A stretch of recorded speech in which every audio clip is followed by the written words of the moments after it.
어제 덜 탐사는 뭐 여러 가지 내용들이 많았습니다만, 저희는 그냥, 후쿠시마 원자로 관련된 내용 중에 포인트로 알아야 될 부분 몇 가지만 짚고 가려고 합니다. 어제는 이제 그 전문가분이 나오셔가지고 구체적인 수치나 위험 사례들에 대한 내용들을 좀 보충을 해주셨어요. 이게 우리가 알고 있는 부분도 있지만 그동안 몰랐던 부분에 대한 보충이 있었습니다. 거기에 대한 핵심들을 미리 좀 정리를 해드리고 싶어요. 정리에 앞서서 그 경찰이 심혁 기자의 그 파블라라고 하는 이 진보 방송 그 유튜브를 압수수색을 했더라고요. 근데 거의 10만도 안 되거든.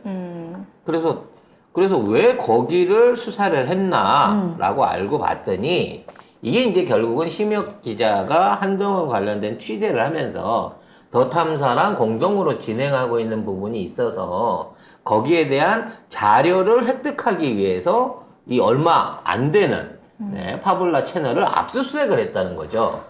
즉 한동훈에 대한 자료가 궁금해가지고 이제 생생으로 생긴 지 얼마 안 돼. 아직 구독자 수도 많지 않은 심혁 기자의 채널을 압수수색했다는 겁니다. 뭘 가져갔는지는 잘 모르겠습니다만, 가져간 걸 떠나서 저는 솔직히 개인적으로 조금 마음에 위안은 내지는 안정을 좀 얻었습니다. 네? 네. 우리 방송은 잘 안 오겠구나. 왜요? 왜냐면 우리는 자료가 없잖아요. 우리는 와서 털어봐야 뇌피셜이니까. 뭐 그러면 작가님 뇌를 훔쳐갈 새우를 가져갈 수도 잡아가야겠네. 우리가 아무리 지금 말씀을 드리지만 어디서 제보를 받았다든지 자료를 받았다든지 그런 것들을 우리 기록에 남기질 않지 않습니까? 오로지 외계인에 접선하고 우리 뇌피셜로만 방송을 하기 때문에 우리는 털지 않겠구나. 털 가치도 없구나. 라는 면에서 어느 정도는 좀 안심을 해도 되겠다, 이 전쟁에서. 이런 생각을 해봤습니다. 그럼 그, 이대로 예. 좀 구독자 수가 늘어도 괜찮겠네요. 네. 아니, 근데, 구독자 수가 안 늘다가 네. 어저께 미용 그거 하나 때문에 500명이 상태는. 이게 뭔가요? 이렇게 되면 전략적으로 이 미용 얘기를 자꾸 해야 되나? 라는 생각을 그냥 살짝 해봤습니다. 따로 방송을 하나 파셔서 나가시면 안 돼요? 미용 유튜브로. 미용 유튜브로? 성형을 송작가 TV하고 좀 분리하시면 안 될까요? 그게 더 인기 많을지도 예, 인기 몰라요. 훨씬 많을 것 같아요. 강남 미인 만들기 뭐 이런 거 하나 해볼까요? 네. 많은 분들이 송 작가가 너무 미용 전문가다. 그러면서 어떻게 알았냐 그래서 뭐 이렇게 직접 만나면 제가 시술도 해드릴 수 있다고. 어이, 큰일 납니다. 또 돈은 안 받아요. 아유, 위험합니다. 아니, 두 분도 아니야. 찍거나 펼때 있으면 말만 해. 아니야. 이렇게 살래요. 난 그냥 이렇게 쭈글쭈글 살래요. 예. 자, 다시 후쿠시마 발전소로 얘기를 할 건데요. 네. 일단 이제 어제 그 서균열 교수님이라고 하는 분이 모시기 힘든 분이에요. 원자핵 공학과. 근데 서울대예요.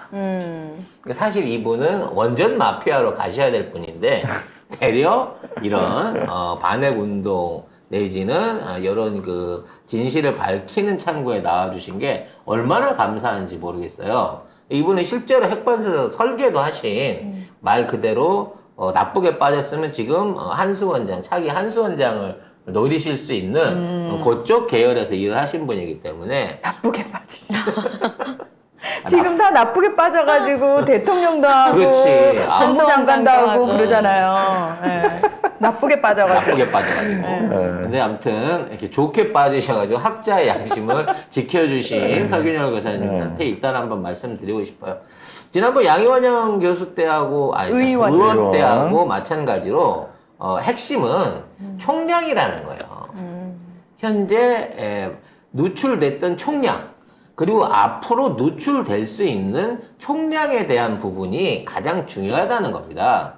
그래서 이제 우리 흔히 하는 말로 1500 베크렐로 희석을 시켜서 내보내는 어쩌네. 이게 중요한 게 아니고, 이번 사고를 통해서 이 만들어진 오염 물질의 이게 자연계, 이건 이제 시간이 해결해줄 문제란 말이야. 최소 30만 년에서 200만 년이 걸릴 거예요. 그게 시간이 해결이 됩니까? 해결해 줍니까 그게? 우리 시간으로는 해결이 안 되지. 먼 지구의 시간으로 해결이 돼야 될 문제죠. 세상에. 네. 근데 지금 12년 동안 쏟아낸 총량이 아무리 보수적으로 잡아도 수십조 베크렐 이상의 방사능들이 이미 지구에 튀어나온 거예요. 만일 이게 이제 이게 이 상태에서 이제 끝이다, 더 나올 게 없다라고 생각하면 이게 다행인 건데 지금 후쿠시마 원자로는 1, 2, 3, 4, 5기가 다 터져 있는 상태예요. 특히나 1호기 제일 심각한 게 1호기. 예, 1호기 같은 경우는 아예 이제 밑에 멜트다운이라 그래갖고 경남 연기가 아예 녹아버려져 있는 상태인 거란 말이죠.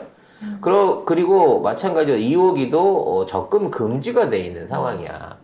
그리고 각 원자로 안에 수톤의 해결료가 그대로 장착이 돼 있다는 거죠. 근데 제가 이제 후쿠시마 관련해서 몇 번 그 음모론을 얘기를 했습니다만 일단 1, 2호기가 터져갖고 엄청나게 많은 방사능이 빠져나왔다 알아요.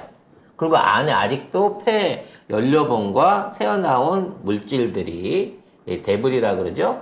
이미 이제 녹아서 떨어져 나와버린 핵폐기 물질들이 지금 경남 연기에서 빠져나와서 지금 땅에 있다라는 것까지도 압니다. 근데 나는 이번 그 발표를 두고 깜짝 놀란 게 뭐냐면 3호기, 4호기에 대한 핵 연료 회수가 끝났다는 거예요.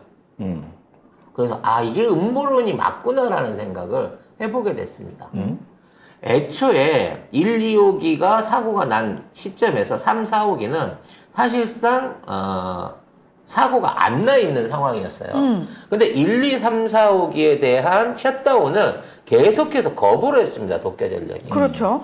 그래서 나중에는 이게 온도가 계속 올라가면서 1, 2호기부터 시작해서 나중에 3, 4호기까지 다 터졌어요. 그죠? 뒤늦게 터졌어.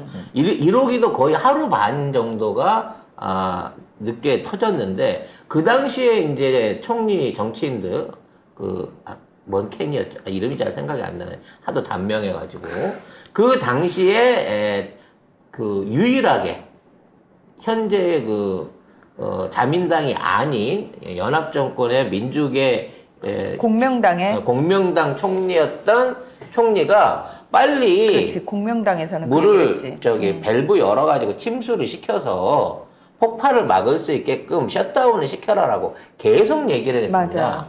근데 엔지니어가 끝까지 이걸 안 하고 이틀 동안을 버티다 폭발이 돼버린 거예요. 그러면서 하는 얘기가 사장이 연락이 안 돼서 그랬다는 거야. 그래서 처벌도 안 받았어요. 그래서 그 당시에 원자력 전문가들이 그때 침수를 시켰으면 이 원자로 잃는 걸로 해갖고 끝나는데 왜 이걸 침수를 안 시켰느냐라는 부분을 놓고 엄청나게 많은 음모론들이 나왔다는 겁니다. 그 음모론의 실체가 뭐냐면 3, 4호기 때문이라는 거예요. 즉 1, 2호기는 정상적으로 가동하는 원자로였지만 3, 4호기는 일종의 파일럿 공장, 즉 재처리 공장이었다는 거죠. 그래서 3, 4호기 안에는 이 일본에서도 얘기를 했습니다. 일본 언론에서도 인정을 했습니다만 지금까지 한 번도 안 쓰여졌던 혼합 연료를 가지고 원자로를 돌리고 있었어요. 그래서 이 혼합 연료라고 하는 게 사실은 이 파이로 프로세스니까 기존에 있는 그 폐 연료봉의 재처리 또는 폐 연료봉 안에서 새로운 프로토륨을 추출한 걸로 이거를 혼합해서 사용하는 방식의 아무튼 일종의 극비 실험이 일어나고 있었다는 거죠.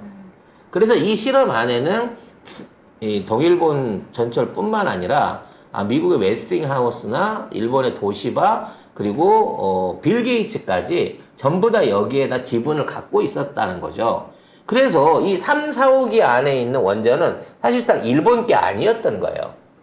그래서 이 3, 4호기를 지키기 위해서 셧다운을 못 시켰다는 거야. 왜냐면 이거 미국 거니까 미국의 허가를 받아야 되니까. 그래서 이러한 사고가 일어났어요. 그러니까 1호기는 이제 연료봉 때문에 일어난 건데 3, 4호기 같은 경우에도 폭발은 있었습니다만 결과적으로 이제 안에 냉각수가 안 돼서 내부 온로가 온도가 올라가면서 수소 폭발이 일어난 거거든. 근데 1, 2호기에 대해서는 아무런 방제 작업을 안 하고 있는 이 상황에 3, 4호기에 있는 수톤의 해결료들을 다 뽑아냈다는 거야. 그럼 어마어마한 비용과 기술을 들여갖고 지난 10년 동안 3, 4호기만 이 연료봉 회수 작업을 이미 끝냈다는 거예요. 그러는 과정 중에 1, 2호기에는 아무런 준비를 안 했다는 거죠. 결과적으로 1, 2호기의 온도를 낮추는 또는 거기에 대한 제염을 하는 데 있어서 비용이 그 당시에 정상적으로 투자를 했으면 1기당 한 4조 원 정도를 들여가지고 지금 그 안에 있는 해결료나 물질들을 동결하고 빼낼 수 있는 일종의 기회가 있었다고 설명을 하고 있습니다. 근데 이걸 안 한 거예요. 그리고 국민들한테는 지금 후쿠시마에 못 오게끔 정보 공개를 안 한 상태에서 3, 4호기의 연료는 회수를 해줬다는 거죠. 결국은 이것도 미국의 또는 미국의 자본이라든지 정치력에 굴복해가지고 그 외압으로 미국이 얻고자 했었던 데이터와 실험에 관한 모든 자료와 증거들을 일본은 빼내줬다는 겁니다. 그 과정 중에 1, 2호기의 오염은 심각한 상태가 됐고 일본은 지금 있는 상황에서 다시 이거를 처리를 하려고 하니까 훨씬 더 위험한 비용과 사실상 불가하다는 결론이 나오고 있다는 거죠. 이 부분이 하나 이제 포인트가 될 수 있는 부분인 거고요. 두 번째는 지금 얘네가 이제 오염수를 배출하겠다 그래가지고 터널을 파고 있단 말이에요. 파이프. 파이프를 묻기 위해서 터널을 파는데 결과적으로 당연한 거 아닙니까? 파이프로 위에다 덮는 게 아니기 때문에 땅을 파야 되잖아요. 근데 이 굴착 과정 중에 이미 누수가 일어나기 시작했다는 거야. 즉, 기존에 있는 바닷가 밑으로 갈 수 있는 굴을 파는 과정 중에 이게 지하수든 바다수하고 맞먹어갖고 누수가 일어났기 때문에 이쪽을 통해가지고 토양 안에 있을 수 있는 배어 있을 수 있는 오염수들하고 지하수나 바닷물하고 직접적으로 연결될 수밖에 없는 일종의 물길을 터버렸다는 거야, 이 모질이들이. 따라서 앞으로 저 안에 쇠파이프를 만들어 넣을 건지 아니면 저 동굴을 콘크리트로 그러니까 콘크리트로 원형으로 굳혀가지고 그런 방식으로 터널 형태로 만들지 구체적으로는 알 수 없습니다만 이미 물길을 내버렸기 때문에 저 물길을 통해서 현재까지 400톤 이상의 오염수들이 아무런 통제 없이 흘러나갔을 것이고 저거를 못 막는다는 거예요. 아이고 참. 우리나라 지하철에도 지하수가 계속 생깁니다. 왜냐면 이제 굴착 과정에서 말하자면 수맥하고 연결돼 갖고 어떤 형태로든지 난 물길이에요. 그래서 이제 우리 터널에 전체적으로 방수 공사를 하기 때문에 터널 안에 물이 전동차에 직접 떨어지진 않지만 그 터널을 둘러싸고 있는 주변 토양이나 이 주변에 있는 그 누수지를 통해 갖고 지하선로 안에는 계속해서 지하수가 스며들고 있습니다. 그걸 계속 뽑아내고 펌핑해 갖고 올리고 있는 거예요. 근데 이걸 그 상태로 현재 만들어 놔버린 거예요. 저거는 못 막습니다. 이미 물길이 나버렸고 토양이 어떤 방법으로 저쪽으로 흘러 들어가 있는지 계산이 안 되거든요. 막는다고 그라우팅을 치든 도로를 막아봐야 한 번 난 물길은 다른 쪽으로 다시 생겨요. 물이 흘러 들어오게 되면. 그러니까 이미 오염이 됐다. 그렇죠. 이미 끝났다. 이미 오염이 됐으며 파이프로 물을 내보내는 행태는 이미 요식적인 행위라는 거죠. 그렇지. 저 땅굴을 굴착하는 순간 이미 방류는 시작된 거랑 마찬가지다라는 문제인 겁니다. 그럼 참 이상하죠. 마치 지금 상황을 보면 마치 일본 그 정부나 도쿄전력 이런 사람들은 이 일에 관여하고 있는 사람들은 자기네는 평생 바다에서 난 무언가를 안 먹을 것처럼 행동하지 않아요? 그 사람도 안 먹을 것 같은데. 네? 그 사람들은 자기가 보잖아요. 절대 못 먹어요. 이게 살아생전에 나만 살면 그만이다. 어. 나 앞으로 살아봐야 얼마 살겠니?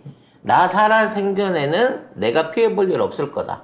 라고 가는 것 같아요. 나만 아니면 되잖아. 아니, 나만 아니면 되잖아. 근데 바다나 공기라는 게 또 흙이라는 게 완벽하게 내가 어머 여기는 오염된 곳이네. 그럼 이 아이들하고 난 격리돼서 살아야지. 이게 가능한가요? 불가능해요. 그러니까 멍청한 거죠. 결과적으로 악에 바치셨네요. 아, 너무 화가. 앞으로 우리 후손들은 이제 생물학적으로 진화를 해서 이러한 방사능을 몸으로 이겨낼 수 있는 적응력을 만들어서 생존을 하든가 그게 아니면 이게 앞으로 이제 방사능 인간이 신인류가 되는 거지. 괴물이지, 괴물. 그래갖고 막 몸에서 몸에서 번쩍번쩍 빛도 나고 껌껌한 데서 보면 방사능 효과로 인해 갖고 아무리 방사능을 많이 먹어도 이게 몸 안에서 세포가 받아들여 가지고 그거를 그냥 소화시킬 수 있는 신인류가 나오지 않는 이상은 앞으로 이 우리 세대 이후의 세대들은 이러한 방사선이 생리학적인 또는 그 유전적으로 어떠한 형태로든지 중독될 수밖에 없는 미래를 가고 있다는 거예요. 송 작가님 얘기 듣다가 생각난 녹조에 산다는 그 물고기가 생각이 나네요. 맞아요. 그 녹조나 적조 안에서도 또는 심해 안에서도 생물은 어떻게든 적응하는 방법을 찾아내거든요. 아이고야. 그러니까 그런 방식으로 인류나 생물이 변질되겠지만 내 대해서는 아니니까 나만 아니면 돼라는 마음으로 이렇게 저지르는 것 같아요. 그렇게 이렇게 저지르는데 이거를 옹호하는 우리나라 언론들, 그리고 일본 언론들, 일본 정부, 우리 정부 다 진짜 멍청하다. 이거는 오로지 일본의 이익만을 복무하는 거거든요. 어제 이제 제가 여러분 위안을 드리려고 하는 게 아니라 오염의 루트가 우리가 맨 뒤에 있어요. 제일 가까운 나라에서 제일 먼저 당할 것 같지만 지금 주된 오염수들이 나가면 해류를 타고 적도를 돌아서 2년 만에 우리나라로 돌아오는 서클링을 하는데 우리가 맨 마지막에 가장 말하자면 먼 길을 돌아온 오염수, 이렇게 배출수들을 2년 후에 만나게 되는 거거든요. 그럼 그 중간에 있는 해역에 있는 국가들과 나라들과 생물들은 이미 심각한 손상을 입는다는 거야. 그리고 이미 이게 그러면 우리가 오염이 됐잖아 지금. 우리가 하고 무슨 상관이 있는데 무슨 관련이 있는데 이제 여름에 여러분 스노클링 하러 태평양 가시면 안 된다는 얘기예요. 그리고 일본 네. 놈들은 이렇게 얘기를 해요. 우리나라, 일본에 제일 가까이 있는 대한민국도 이 부분에 대해서 문제 제기를 안 한다. 아니 우리가 나 대한민국 아니었어? 그러니까 정부가 안 그런 하잖아. 식으로 얘기를 하고 있는 거예요. 그래서 일본이 이번에 G7 관련해 갖고 외무장관 회의하다가 오염수 방류에 대해서 모든 국가들이 동의 찬성을 했다라고 얘기를 했다가 독일 외무장관이 No! 개박살 아닌데? 났죠. 무슨 소리야? 우린 거기에 대해서 합의한 적이 없어. 니들 이런 식으로 거짓말 할 것 같으면 G7에서 나가라고 하는 가로 열고 증거까지 가로 지금. 닫고. 아니 실제로 진행 중이래요. 사기를 쳤다고. 그러니까 G7 사람들을 모아놓고 슬그머니 자 이걸로 해갖고 이번 외무장관에서 일본의 오염수 방류에 대한 G7 국가들의 공동 동의가 있었습니다. 그래서 그 얘기를 꺼내 놓는 순간 독일이 항의를 했고 일본이 죄송합니다. 제가 실수했습니다 하고 찌그러졌는데 이 문제를 빌미 삼아서 G7 퇴출을 논의하고 있다라는 얘기까지 나오고 있어요. 근데 일본은 지금 히로시마에서 G7 정상회의가 이제 열리잖아요. 5월 달에. 그래서 그거 앞두고 어떻게든 이 후쿠시마 오염수 관련해가지고 무마시키려고 이미 유럽 쪽에 사람들 보내가지고 다 샤바샤바샤바 하는 걸 들어간 상황이에요. 근데 되게 웃기지 않아요? 그 G7 그 외무장관 회의였단 말이에요. 근데 독일만 문제 제기를 했어. 그것도 그러네. 웃기지 않아요? 사실 독일은 이번 오염수 피해에 대해서는 제일 멀리 있고 사실상 거의 피해가 없는 국가 중에 하나예요. 예를 들어서 제가 그 G7 국가 중에 한 나라의 외무장관이다 그런데 얘기를 듣고 있다 그러면 내 나라와 상관이 있든 없든 간에 쟤 왜 쓸데없는 얘기하지? 이러고 바로 도끼는 뜨고 문제 제기할 것 같은데 딱 독일 외무장관만 그렇게 한 거예요. 독일 외무장관만 봉투가 안 갔네. 나머지는 받았는데 독일 장관만 바빠갖고 못 받은 거지. 바빠서 안 준 게 아니고 야 독일 우리 같은 편이잖아. 2차 세계대전 때 같은 패전국 이러면서 전범국이잖아. 안 줘도 네 맘 내 맘일 거라고 생각했을까? 아니 국제사회 안 주고 퉁치는 게 어디 있습니까? 다 줘야 돼요. 우리나라 있잖아요. 우리는 알아서 대호구. 먼저 우리는 주고. 심지어 돈을 갖다 바치면서 개호구나. 근데 우리가 우리나라. 정의 민족이야. 예?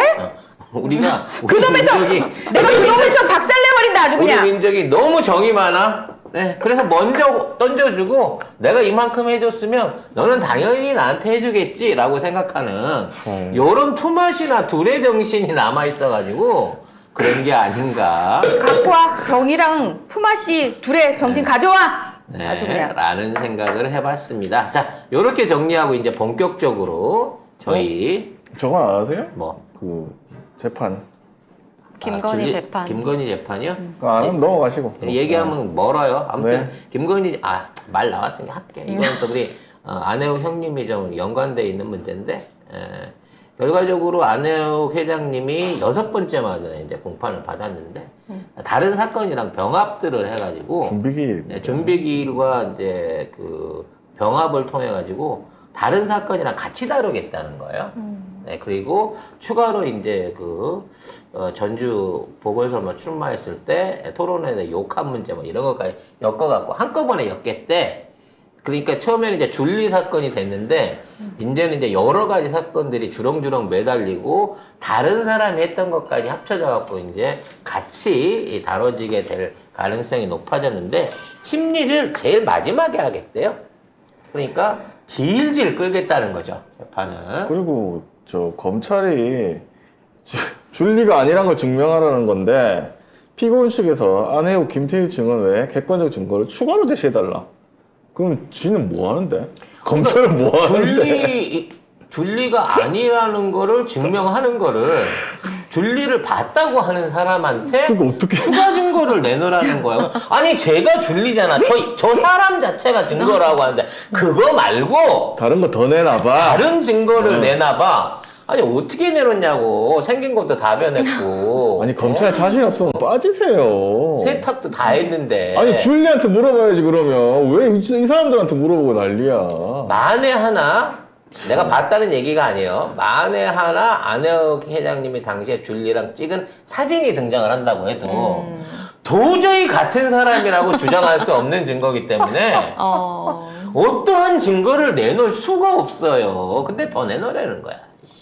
희한해. 그래서 원래 안혜욱 회장님 삼총사들이 이제 미주 지역 교민들하고 미국을 가시기로 했잖아요. 근데 재판에 원래 이걸 연기할 줄 알았더니 불렀어. 그래서 미국 갈까봐. 미국 갈까봐 불렀나봐. 갑자기 25일로 땡겨가지고 부른 거예요. 그래서 출발을 못하고 계신 상황인데, 미주 쪽에도, 사실 이제 미주 쪽에서도 우리 그 인원들하고 해갖고, 이제 행사장을 가기 위해서 스케줄이라든지 그걸 준비를 하셨어요. 그 미국, 그 USA 쪽에서.